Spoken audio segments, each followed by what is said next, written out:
54 MFA students at Columbia are demanding their tuition money back after claiming the school's buildings are inadequate. Richard Harbus, Laurie Metcalf, John Malkovich and Gary Sinise all met 40 years ago when they attended Illinois State University. Never heard of it? I can't blame you. Situated about 2 hours south of Chicago in the aptly named town of Normal, ISU is an unfailingly modest institution. But during the 1970s, against all odds, ISU churned out many of a generation's finest actors. Judith Ivey, Flags of Our Fathers, Jane Lynch, Glee, Gary Cole, Office Space, Jeff Perry, Scandal, and Terry Kinney, Oz, went there, too. The small state school was an unlikely hotbed of talent, if not funding. Back then, in the dimly lit hallways and repurposed classrooms of the university's Westhoff Theater, these scrappy kids honed a gutsy style of acting that they carried with them to Chicago. That's where they formed the famous Steppenwolf Theater Company in another shabby venue, a church basement.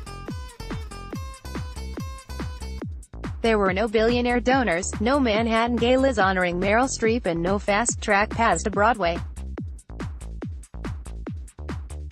Making theater was neither glamorous nor easy, but these Midwestern kids did it, under less than ideal circumstances. Their gumption and success were big reasons why I chose to go to ISU. So, I was gobsmacked to read in the Wall Street Journal earlier this month that 54 visual arts MFA students at Columbia University have signed a statement bemoaning their school's poor facilities and demanding their tuition money back. Altogether, they want $3 million returned. One student, Tim Roseborough, whined to the Journal that he was forced to wear shorts in the campus studios during winter because of the oppressive heating system. The temperature was, at times, not synchronous with what the weather was. Roseborough sobbed. Others were dismayed about a burst pipe that flooded a studio and plaster that sometimes falls from the ceiling. The school installed nets. Sadly, this sort of snobby, entitled elitism exhibited by these Columbia students is what pervades most creative fields today. And it is part of what has made American sculpture, dance and theater so utterly homogeneous. Art today has become a gated community for the kind of people who can afford $58,728 a year at our best-connected schools and then have the gall to rant about air conditioning to the press. Those enduring art is not made with boffo budgets, fancy CVs and modern conveniences, but under restrictions. Art, in many ways, is about finding a solution. The Belarus Free Theater in the former Soviet Republic has a lot more to whine about than the students at Columbia. The company has earned international praise for its protest pieces such as Being Harold Pinter and Minsk, 2011, which they've staged at the Public Theater in New York, but back home in Belarus the actors are persecuted criminals. Company members have been arrested, assaulted and relegated to secretively performing their plays in apartments. But, despite the omnipresent danger, they still perform, and are lauded for their shows.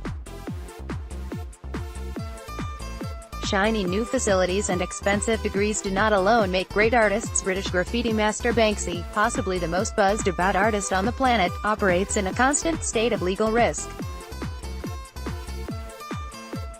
So far, Banksy's true identity remains unknown. Some consider him a vandal, others think he's a genius, but in 2015 a Brooklyn man was mistakenly arrested by the NYPD who thought he was responsible for one of his works. With every piece of art he creates comes the very real possibility he could be jailed.